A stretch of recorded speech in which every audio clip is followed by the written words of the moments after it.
Like a moth to linking the flame, I can't help but keep talking about FromSoft's masterclass in boss design. Within every heaping helping of incredible battles lurks a rotten core of unbelievable atrocities that haunt me to this day. I'm talking movesets, the DNA of each boss that demands a response from the player. From the best, to the middling, to the downright awful offenses, today we'll set our sights on the worst of the worst. This is the top 10 worst boss attacks in the Soul series. Elana, the Squalid Queen, is a caster that packs a considerable punch on her own. She becomes all the more daunting when she summons a handful of skellies to harass you. Their quick closing speed and frantic attacks soak up your attention while she continues spamming spells. Her explosive AoEs or tracking magic can close dodge windows you have no choice but to take to dodge their spooky, scary assaults. Their saving grace is their paltry HP and middling damage output, allowing you to huff life gems and power through. That goes out the window with our 10th worst attack, Summon Velstadt. Instead of basic early game mobs, she subjects you to a late game boss completely unbalanced for gank combat. His range, closing speed, damage output, and hearty vitality demand every ounce of your focus, letting Elana happily make your life a living hell with her magic spaced in between Velstadt's tight evasive opportunities. It takes the questionable balance of the skeletons and dials it up to 11. It's further evidence that the Dark Souls 2 DLC was designed to be taken on with allies, yet they also made the brilliant decision to make you do less damage with summons, making it an endurance battle Velstadt is likely to win, killing your allies and leaving you with a tankier, outnumbered nightmare. This is an awfully designed gank that usually gets a pass because you can win without seeing Velstadt, but I'd argue the randomness makes the variable experience all the worse. And we're just getting started. If the idea of being subjected to the Soul series' most malicious offense is daunting, take a breather with today's sponsor, Netflix Games. Your favorite streaming service now offers over 80 mobile games included with your membership. I'll show you how to access one of my favorites, Dead Cells. From the home screen in the app, swipe down to find mobile games now, then browse for your preferred title and tap to get game. There's no hidden fees or ads. It's gaming made simple as a huge bonus for Netflix subscribers. In the wake of Grand Theft Auto 6's announcement, it's the perfect place to catch up on the series with the GTA Trilogy Definitive Edition, available exclusively on Netflix Games. I was blown away by these games when they released, and they still hold up quite well. To be able to play them in the modern day on your phone, with enhanced features as an added bonus for a subscription I already regularly use for my movie and TV binges, is mind-boggling. For you Souls-like lovers, I highly recommend Death's Door, a hybrid of the formula with Zelda inspiration that oozes charm and satisfying combat. Let me know your recommendations from their catalog below so that I can try them out myself, and thanks to Netflix for sponsoring our tour of terrible attacks. It's an appropriate way to describe our next entry, as it features a type of attack I despise that is regularly used across the series, often in some of the most dreadful encounters. The Get Off Me attack is a move designed to check player attention, ensure you aren't mindlessly spamming attacks, and force you out of melee range to reset an advantage you are pushing. On the surface, I dislike this with heavy bias as an Unga Bunga player that is content soaking up damage if I can dish out a higher amount of my own in return. Where this deviates from selfish greed into what I think is genuinely bad are examples of how it is used to trap the player into nigh unavoidable damage. Rom the Vacuous Spider uses an AoE explosion that provides hardly any time to get away. If you take an action during the attack, you're subject to Bloodborne's double counter damage. This includes attacking, sprinting out of range, or a poorly timed dodge. Where this shifts into terrible territory is consideration for the many spiders Rom summons. You can be put in a situation where you have to evade a spider's attack, only for Rom to dial up the explosion at the exact moment the dodge would fall into counter damage frames. Another example is the curse-rotted Greatwood pooping its pants. The acid staggers you enough to get hit by enemies above ground, or potentially slapped or scooped by the hand in Phase 2 Underground. Elden Ring's valiant gargoyles use poison breath to force you out of range, ruining a well-earned advantage in a fight that's already lopsided out of your favor. The One Reborn's exploding leg AoEs pop off with no tell, inflicting absurd damage, while the bodies hit the floor from the caster raining above you, and the stomach feet kick you away from damaging anything but the explosive limbs. Aldrich forces you to sprint away from tracking arrow rain for 10 seconds, diverting you into sludge left behind, and using other long-range attacks to force nigh unresolvable ways to avoid damage. Gravelord Nito's miasma has extreme range, forcing you to drop offense at a moment's notice to sprint away against hordes of respawning skeletons to stunlock you into an explosive death. It's not just about get-off-me offense ruining my greedy day. It's how they use it to roll catch you into damage that feels unfairly designed to scrape cheap deaths off an otherwise great run from the player. It feels like you're being trolled, leading us to the greatest troll in FromSoft's library, the Bed of Chaos. The developers dreamed of a future with a fluid jump mechanic and made a boss perfect for it. Unfortunately, that jump was a decade away, but by God, the Bed of Bullshit needed a ship now. The Lost Izalith was a tragedy of neglected development time, leaving us with a boss worthy of Super Mario, with only the jankiest sprint jump in existence at our disposal. The floor is littered with false traps, creating holes to fall into. You might think, just walk around them.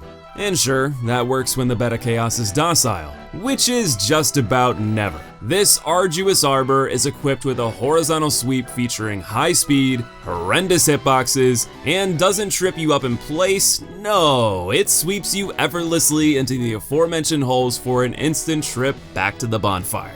In tandem with absentee tells and a camera forcing focus on the treacherous ground, these dustpan dumps into the abyss are a nigh guarantee at least once every time you surf into this hellscape. Each time this occurs, Miyazaki must be feeding off our lost souls for immortality. It's the only explanation for why an otherwise brilliant auteur would include the Bed of Bullshit and its signature sweep. All horizontal slashes aren't created equal, as evidenced by the early days of FromSoft's experimental design. Adjudicator preys on cowardice, with literal tongue lashings for those hiding up in the rafters. Once you bravely bounce belly side, his threat level nosedives into that of a docile cupcake. I would wager an inanimate confectionery could still swing a cleaver faster than the Adjudicator's horizontal swing. The absolute wind-up of this slow motion sweep takes the long wind-up, fast delivery complaint to unforeseen heights, in that the delivery doesn't matter because the startup animation takes so long, you could do entire laps around this bloated buffoon before any semblance of delivery begins. It's a nothing burger that may as well not exist, and it's his primary form of offense, leaving you free to hack away at his wound for effortless victories every time. I may hate the misguided lack of balance and fairness our previous entries hold, but at least they polarize me in a memorable way. Adjudicator's lethargic lambast put me to sleep, something a battle should never do. In complete contrast, Ornstein and Smo keep me on my toes at all times. Wait, you must be thinking, why mention one of the series' greatest showdowns? Not even the best boys are free from terrible design. Trading Adjudicator's attack that can't hit for a lance charge that can't miss. Ornstein often opens with, and repeatedly reuses, a spinning lance flourish, rearing to indicate a homing dash. A key of balancing this duo are the pillars to split up and block their offensives. That works wonderfully on all but this charge. Ornstein will get stuck on any geometry, including Smo's gargantuan derriere, briefly delaying his charge, then suddenly returning to a full-speed heat-seeking missile. Putting the asinine physics aside, this delay is a crucial hiccup that baits the player into early evasion, punishing them for correct timing due to buggy momentum. I would much rather take advantage of a clear and consistent tell than be at the mercy of a dice roll that goes against clever positioning the game, and this fight in particular, typically reward. But what if an attack works properly with a similar homing effect, is consistent in its delivery, and yet still brings your blood to a boil? That's the Ancient Dragon's Reign of Fire in a nutshell. You have to be ready the moment the dragon takes flight and book it toward the tail. This is made tricky by the dragon spinning midair and the absolutely massive area of effect of this fire. If you are caught out by even a half second, you will get roasted. Worst of all, the attack persists long enough it can hit you twice, enough to KO even the girthiest of HP bars. That kind of power should be reserved for attacks with more reasonable dodge windows, yet your window to find and sprint at the tracking tail is about 1/100th of the Adjudicator's slow swing. Being too slow to meaningfully engage the player may be dull, but it's equally misguided to give a lethal attack absurd speed, range, and make the only reprieve a minuscule spot constantly on the move. Anyone who's played Sekiro and has been tasked with fighting the Guardian Ape is all too familiar with absurd hitbox durations requiring perfect evasive timing. I am a firm defender of Guardian Ape, particularly the second phase, feeling like it gets a bad rap when most of its design is quite good. With one glaring exception, the grab attacks are utterly unfair in how long their active window persists against the player. If you're even the slightest bit off in your jump or dodge, you are subjected to considerable damage that feels completely undeserved. The close range swipes to grab you may suggest a hit and run strategy is the way to go, only for him to leap into the air and scoop you for a slam that is equally ridiculous to evade. For a boss that quite literally throws poo at you, I can't believe the attacks that reek the most are these garbage grabs.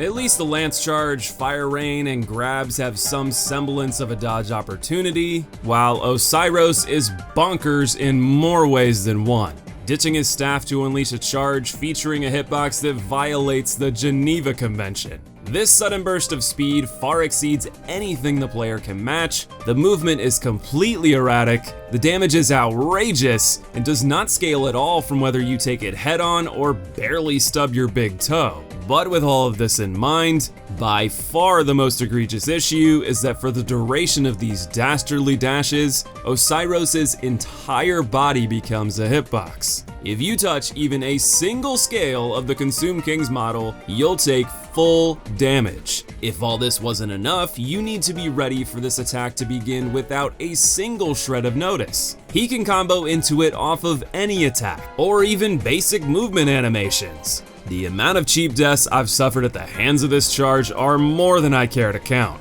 I thought the series would never be able to top this atrocious attack, and then I met the Godskin Noble. Cue massive mill tank rolling out all over my hopes and dreams once again. Whether fighting him alone or with his apostle in a duo, this frantic fat fanatic follows you to hell and back with a role that has some of the worst balance the series has ever seen. It features absurd tracking, a humongous hitbox, brutal damage output, can multi-hit, and randomly varies in its duration. And that's just the surface level. Did you know that if you stun the noble during his tantrum, the moment he recovers, he instantly continues this attack? No wind-up, no warning, instant full-speed wrecking ball.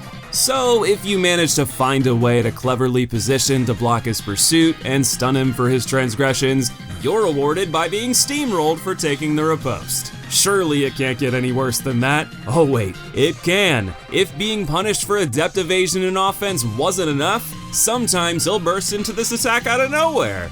No, there's no bloat into bowling ball. He's just staring you down, and you're waiting for an attack to evade and respond to, which is required for his minimal gaps and input reading. And then he full throttle flattens you for playing the situation properly. It's the randomness of Elana, the get off me nature of the series' biggest gotcha offenders, the nigh unavoidable hitboxes of many of today's worst attacks, and even the bugginess of Ornstein's charge on top of it all. With all of that in mind, it's easy to see why Godskin Noble's rollout is the worst boss attack in the Soul series. Oh yeah, that's right, there's still one more. But how could anything be worse than... I am Malenia, Blade of Microscope. You knew it was coming, and as much as I love providing a sense of surprise and being contrarian when it's warranted, Waterfowl Dance is a slam dunk choice for the biggest abomination FromSoft has ever cooked up. Sure, today we have some modicum of solutions to dodge it, whether it be Bloodhound Step, Giga Chad roll timing, or letting Mimic Tear be a meat sponge. but I will never forget what it was like facing off against this attack blind. Boss progression always feels exponential. The more time you put in, the greater your understanding of their moveset becomes. Your performance increases with each attempt until you master each move and come out on top. I felt this way about every bit of Malenia's kit as my attempts soared well into the double digits. And yet, every time she leaped into the air, drew back her sword with a pause that spelled my doom, I could not figure out a reliable response. No matter what I tried, I couldn't find a consistent solution to avoid it. It was a backbreaker that would spell a guaranteed defeat if I didn't somehow luck out. But why is it so bad? Well, the closing speed is unreal. Without special moves, it's impossible to fully outrange it even if you recognize it immediately. The sequence of multi-hits leaves no room to fully iframe each major third of the dance. The offset pacing of each section makes it difficult to time proper evasion. The final portion even has a shockwave to catch you further, and every hit that lands replenishes her HP, elongating the fight and likelihood you'll see it again. The damage output of each hit is also considerable, and with so many that you're unlikely to evade, death is more likely than not. This also ignores how difficult the rest of her kit can be. She would still be one of the hardest bosses in Elden Ring without Waterfall Dance, making this Outlier Barrage feel all the more daunting. Even today, with all of the solutions provided, I'm still sweating every time Waterfowl comes my way. I still can't believe we live in a timeline where Radahn was nerfed and Waterfowl was left untouched. As much as I love Malenia, I will never be able to overlook how unbalanced this attack is. If anything, that makes it stand out all the more because I otherwise adore her kit. I'm curious for your thoughts though. Is Waterfowl the worst of FromSoft's boss maneuvers? And did I miss any egregious offense worth mentioning? I'm always interested in reading the discussion below. I've been considering returning to my Souls roots more recently to get a stronger footing for where I'd like to take content in the future. Talking about these bosses again brings me a nostalgic joy that I've missed. If you feel the same, hit the thumbs up button to let me know, and I'll see you soon in the next video.